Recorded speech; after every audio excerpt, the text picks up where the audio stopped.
வணக்கம். இன்றைக்கி முள்ளங்கி வாசனையே இல்லாமல் சூப்பராக முள்ளங்கி குருமா எப்படி பண்ணுறதுன்னு பார்க்கலாம்.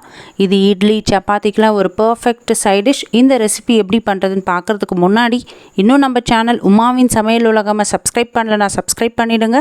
மறக்காமல் பக்கத்தில் இருக்க பெல் பட்டனை கிளிக் பண்ணுங்கள். இப்போ வாங்க இந்த சூப்பரான முள்ளங்கி குருமா எப்படி பண்ணுறதுன்னு பார்க்கலாம். இதுக்கு அடுப்பில் ஒரு வானல் வச்சு வானல் நல்லா சூடானதும் அதில் 2 ஸ்பூன் அளவுக்கு எண்ணெய் ஊற்றி எண்ணெய் நல்லா காஞ்சதும் ஒரு பிரிஞ்சி இலை, ஒரு அன்னாச்சிப்பூ, ஸ்டார் ஆனஸ், ஒரு துண்டு பட்டை, 3 லவங்கம், மெல்லிசாக நீல வாக்கில் கட் பண்ண 2 மீடியம் சைஸ் வெங்காயம் சேர்த்து இதை லைட்டாக வதக்கிட்டு இப்போ இதில் கொஞ்சமாக உப்பு சேர்த்து நல்லா வதக்கி விட்டுருங்க. அப்போ தான் வெங்காயம் நல்லா சீக்கிரம் வதங்கி வரும். வெங்காயம் கோல்டன் ப்ரௌன் கலரில் வதங்கணுன்ற அவசியம் கிடையாது, நல்லா வதங்கினாவே போதும். இப்போ இது கூட 2 ஸ்பூன் அளவுக்கு இஞ்சி பூண்டு பேஸ்ட்டு சேர்த்து இதோட பச்சை வாசனை போகிற வரைக்கும் நல்லா வதக்கிக்கோங்க. இதில் நாம் மசாலா அதிகமாக போட போகிறது கிடையாது, அதனால் இஞ்சி பூண்டு பேஸ்ட் கொஞ்சம் தாராளமாகவே போட்டு நல்லா வதக்கிடுங்க. இப்போ இதில் ரஃப்பாக கட் பண்ண 2 மீடியம் சைஸ் பழுத்த நாட்டு தக்காளியும் சேர்த்து இந்த அளவுக்கு நல்லா சாஃப்டாகிற அளவுக்கு வதக்கினதுக்கப்புறமா 2 கொத்து கருவேப்பிலை, ஒரு கைப்பிடி அளவு பொடியை நறுக்கின புதினா இதையும் சேர்த்து 1 நிமிஷம் மட்டும் நல்லா வதக்கினா போதும். புதினாவும் கருவேப்பிலையும் கருத்து போகக்கூடாது. இப்போ இது கூட 1/2 ஸ்பூன் அளவுக்கு மஞ்சள் தூள், 2 ஸ்பூன் அளவுக்கு மல்லித்தூள் சேர்த்து இதை நல்லா வதக்கிட்டு இது கூட கொஞ்சமாக தண்ணி சேர்த்து இதை நல்லா கலந்து விட்டுருங்க. இதில் புதினா சேர்த்துருக்கிறதுனால அதுவே முள்ளங்கியோட வாசனையை நல்லா டாமினேட் பண்ணிடும்.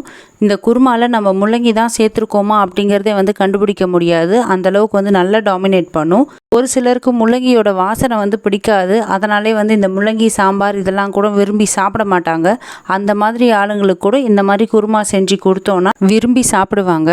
இந்த அளவுக்கு முள்ளங்கியை நல்லா பொடியை கட் பண்ணி இதில் சேர்த்துட்டு கொஞ்சமாக தண்ணி ஊற்றி இதை ஒரு தட்டு போட்டு மூடி நல்லா ஒரு 5லேருந்து 10 நிமிஷம் மீடியம் ஃப்ளேம்லேயே வச்சு இதை நல்லா வேக வைங்க. இப்போது அதுக்குள்ளே நம்ம ஒரு பேஸ்ட் அரைச்சிக்கலாம். அதில் துருவின 1/4 மூடி தேங்காய், 15 முந்திரி, 1 ஸ்பூன் அளவுக்கு சோம்பு, கொஞ்சமாக தண்ணி சேர்த்து இது கூட காரத்துக்கு தேவையான அளவு பச்சை மிளகாவையும் சேர்த்து இந்த மாதிரி நல்ல ஒரு ஃபைன் பேஸ்ட்டாக அரைச்சி எடுத்துக்கோங்க. முள்ளங்கியே நல்லா தண்ணி விடும், அதனால் அதிகமாக தண்ணி ஊற்றிடாதீங்க. இப்போ இது நல்லா கொதிச்சிருச்சு. காயும் நல்லா ஒரு 80% நல்லா வெந்து வந்துருச்சு. இந்த ஸ்டேஜில் நாம் அரைச்சி வச்சு அந்த தேங்காய் பேஸ்ட்டை இதில் ஊற்றிடலாம்.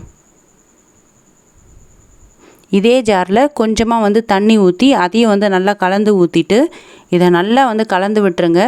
கலந்து விட்டுட்டு நல்ல ஒரு மீடியம் ஃப்ளேம்லேயே ஒரு 5லேருந்து 10 நிமிஷம் மறுபடியும் இதை நல்லா கொதிக்கட்டும். அப்போ தான் இதோட பச்சை வாசனைலாம் போகி குருமா நல்லா சூப்பராக இருக்கும். இந்த அளவுக்கு நல்லா எண்ணெய் பிரிஞ்சு வந்ததுக்கப்புறமா இதில் அப்படியே நாம் கொத்தமல்லியை போட்டு இந்த கன்சிஸ்டன்சிலே இட்லியோடு வச்சு கொடுத்தா சூப்பராக இருக்கும். சப்பாத்தியாக இருந்தால் நல்ல ஒரு திக் கன்சிஸ்டன்சியாக இருக்கணும். இந்த அளவுக்கு நல்லா திக்காக இருக்கணும், அப்போ தான் சப்பாத்திக்கு சூப்பராக இருக்கும். அவ்வளோதாங்க, நம்மளோட சூப்பரான முள்ளங்கி குருமா ரெடி. இந்த ரெசிபியை கண்டிப்பாக செஞ்சு பாருங்கள். செஞ்சு பார்த்துட்டு இந்த வீடியோ உங்களுக்கு பிடிச்சிருந்தா லைக் பண்ணுங்கள், ஷேர் பண்ணுங்கள், சப்ஸ்கிரைப் பண்ணுங்கள். மறக்காமல் பக்கத்தில் இருக்க பெல் பட்டனை கிளிக் பண்ணுங்கள். அப்படியே உங்களோட ஃபீட்பேக்கை எங்களுக்கு மறக்காமல் கமெண்ட்டாக பதிவு பண்ணுங்கள். தேங்க்யூ.